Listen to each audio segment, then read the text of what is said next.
அவர் வந்து ஒரு great producer, மிகப்பெரிய படைப்பாளி, ஒரு பெரிய ரசிகன். அவர் விஜயகாந்தோட 100வது படத்தை ஓட வச்சாகணுங்கிறதுல அவர் எதுக்கும் தயாராக இருந்தார். இப்போ 1 கோடி ரூபா தான் வந்து அவங்களுடைய பட்ஜெட்டு.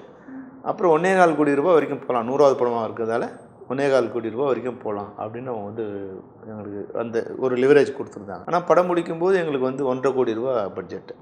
ஆனால் எந்த இதுவுமே இல்லாமல் அன்னைக்கு வந்து அந்த படம் வந்து எல்லாரோட ஒத்துழைப்பு படம். தயாரிப்பாளராக இப்ராஹிம் ராவுத்தர், ஹீரோவாக விஜயகாந்த், ஹீரோயினாக வந்து ரூபினி, ரம்யா கிருஷ்ணன், வில்லனா மன்சூர் அலிகான், கதை ஒரு வசனகர்த்தாவா லியாகத் அலி கான், ஒளிப்பதிவாளர்களாக வந்து முதல்ல அது வந்து ரமேஷ்குமார் தான் அது பண்ணார். ஊமை வழிகள் உழவன் மகள்லாம் பண்ணார்.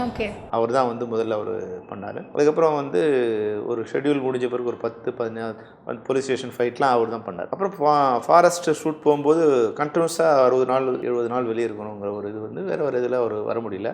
அப்போ ராஜராஜன் ஜாயின் ஆனார். அது ஒரு வகையில் எங்களுக்கு இன்னொரு ப்ளஸ் ஆகிடுச்சு. ஏன்னா ராஜராஜன் சார் வந்து பாலுமேந்திராவோட அசிஸ்டண்ட்டு. பாலுமேந்திரா சார் வந்து இந்த நேச்சுரல் ஃபோட்டோகிராஃபி வந்து ரொம்ப இதுவாகும். அப்போ அந்த க்ரீனரி வந்து ரொம்ப அழகாக வந்ததுக்கு ராஜராஜன் சாரோட இது வந்து ரொம்ப பெரிய ப்ளஸ்.